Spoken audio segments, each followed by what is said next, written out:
முன்னாள் முதலமைச்சர் ஸ்டாலின் அவர்கள் ஒரு பெரிய முடிவெப்பை எடுத்துட்டாருங்க. அது என்னன்னா, வர்ற ஜூலை மாசத்துல அதிகமான இளைஞர்களை கொண்டு திமுகவில் புது ரத்தம் பாய்ச்சுவோம்னு ஒரு கேம்பெயின் இனிஷியேட் பண்ண ஆரம்பிக்கிறாங்க. ஒன்றும் இல்லை மக்களே, அதாவது திமுக நாளே ஒரு 50 வயசு 60 வயசு மேலே இருக்கவங்க தான் பவர்ஃபுல் போஸ்ட்டில் இருப்பாங்கன்னு எல்லாருக்குமே தெரிஞ்ச விஷயம் தான்.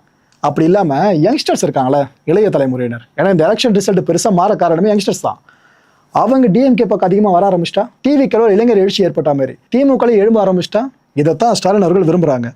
இனிமேல் திமுக எதிர்காலம் அப்படின்றது இளைஞர்கள் கையில் தான்ன்றது இங்கே லிட்டரலாக தெரியுது.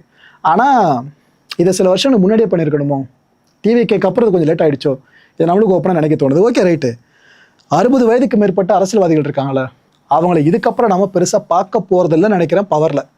ஏன்னா கட்சியோட தலைமையை இப்போ ஏற்பட முடிவு எடுக்கிறாங்கனாக்கா புது ரத்தம் பாய்ச்சிற நேரம் வந்துருச்சு அப்படின்ட்டு.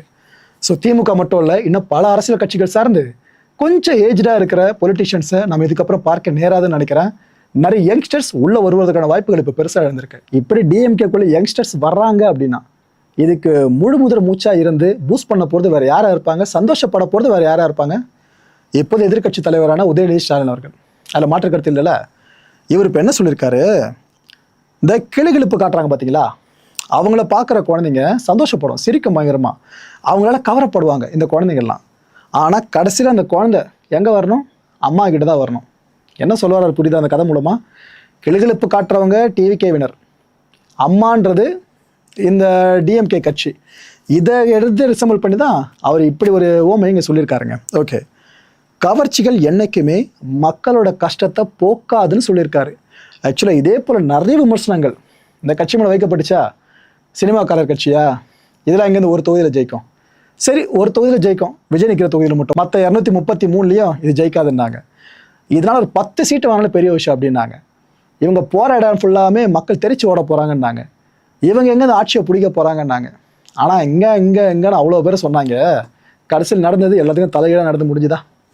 இப்போ இந்த விஷயத்தான் சொல்கிறாரு, இந்த கவர்ச்சிகள் எப்போதும் மக்களோட கஷ்டத்தை போக்காதுன்னு.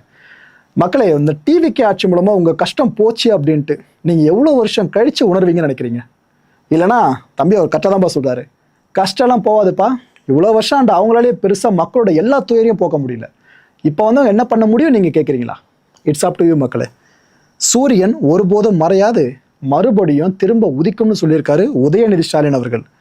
சீக்கிரமே ஆளுங்கட்சியினர் எக்ஸ்போஸ் ஆவாங்கன்னு சொல்லியிருக்காரு. இதுதான் இங்கே ஹைலைட்டு. ஏன்னா ஒரு கட்சிக்கு கெட்ட பேர் வரணும், ஒரு ஆட்சிக்கே கெட்ட பேர் வரணும் அப்படின்னா அதை சேர்ந்தவங்க ஒவ்வொருத்தரை பற்றியும் நெகட்டிவான விஷயங்கள் வெளியே வந்தாலே போதும். கிட்டத்தட்ட அதை தான் மென்ஷன் பண்ணுற மாதிரி தெரியுதுங்க.